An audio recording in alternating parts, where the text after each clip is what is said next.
कि अफगानिस्तान और पाकिस्तान के बीच सुलगती सरहद अब एक पूर्ण युद्ध की लपटों में घिर चुकी है। जी हाँ, पिछले कुछ घंटों से जो खबरें आ रही है उन्होंने पूरी दुनिया को चौंका दिया है। कल तक जो सिर्फ बॉर्डर टेंशन थी, आज वो खुली जंग बन चुकी है। काबुल से लेकर कंधार तक आसमान से आग बरस रही है और पाकिस्तान ने आधिकारिक तौर पर तालिबान सरकार के खिलाफ युद्ध का बिगुल फूंक दिया है। खबरें दहला देने वाली है। पाकिस्तान के लड़ाकू विमानों ने काबुल और कंधार में बमबारी की है, जिसमें भारी तबाही की खबर आ रही है। जवाब में तालिबान ने भी चुप्पी नहीं साधी है। अफगान बलों ने सीमा लांघकर पाकिस्तान के भीतर जोरदार हमला किया है। दावे और आरोप इतने संगीन है कि रूह कांप जाए। दोनों ओर से सैकड़ों लोगों की जान जाने का दावा किया जा रहा है। तालिबान का कहना है कि उन्होंने पाकिस्तान का एक लड़ाकू विमान मार गिराया है। इतना ही नहीं, सरहद पर सैनिकों को बंदी बनाने की भी खबरें आ रही हैं। क्यों भड़की ये आग? अब सवाल उठता है, आखिर रातों रात ये सब कैसे हुआ? देखिए इस रिपोर्ट में। ये अब सिर्फ सीमा पर तनाव नहीं रह गया है। पाकिस्तान ने अफगानिस्तान की तालिबान सरकार के खिलाफ खुली जंग का ऐलान कर दिया है।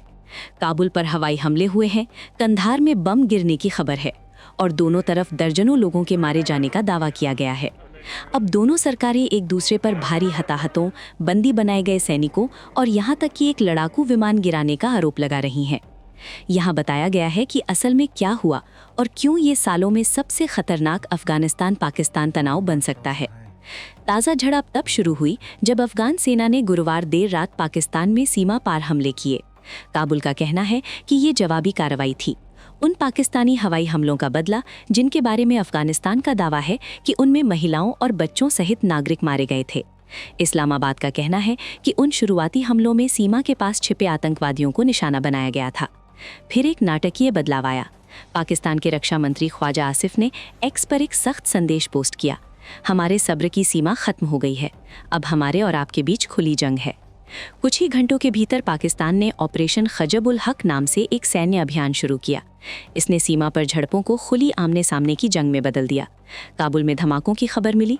अफगान अधिकारियों का कहना है कि पाकिस्तान ने कंधार और पख्तिया प्रांत में भी बमबारी की। पाकिस्तान का दावा है कि उसने अफगान तालिबान के सैन्य ढांचे को निशाना बनाया, जिसमें काबुल में 2 ब्रिगेड मुख्यालय, कंधार में 1 कोर मुख्यालय, गोला बारूद के डिपो और रसद ठिकाने शामिल हैं।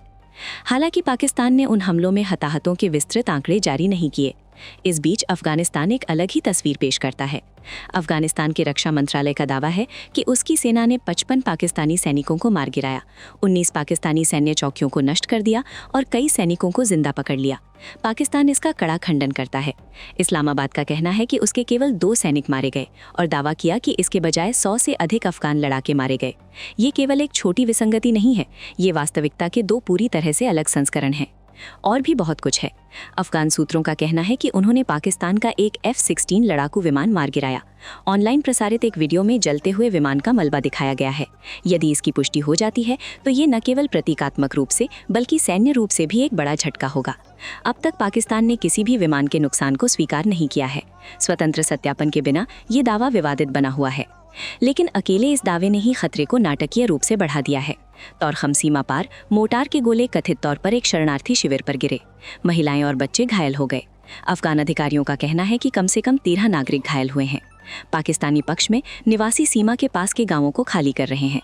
हजारों अफगान शरणार्थी जो सीमा पार करने का इंतजार कर रहे थे, अब अनिश्चितता में फंस गए हैं। महीनों से तनाव बढ़ रहा था। पाकिस्तान तहरीक-ए-तालिबान पाकिस्तान (TTP) पर अफगानिस्तान के अंदर से काम करने का आरोप लगाता है। अफगान तालिबान सरकार इससे इनकार करती है। हाल के वर्षों में पाकिस्तान के भीतर उग्रवादी हमलों में वृद्धि हुई है। इस्लामाबाद का कहना है कि वो सीमा पार पनाहगाहों को बर्दाश्त नहीं कर सकता। अफगानिस्तान का कहना है कि पाकिस्तान उसकी संप्रभुता का उल्लंघन कर रहा है। कतर की मध्यस्थता में हुआ युद्ध विराम किसी तरह टिका हुआ था, लेकिन अब ऐसा लग रहा है कि ये टूट रहा है। क्या ये एक सीमित लेकिन तीव्र सीमा संघर्ष बना रहेगा, या हम 2 भारी हथियारों से लैस पड़ोसियों के बीच एक लंबे सैन्य टकराव की शुरुआत देख रहे हैं? हवाई हमले, सीमा पर लड़ाई, हताहतों के विरोधाभासी दावे, एक संभावित गिराया गया विमान, ये पूरे क्षेत्र में सुरक्षा की स्थिति को नया रूप दे सकता है। Subscribe to One India and never miss an update. Download the One India app now.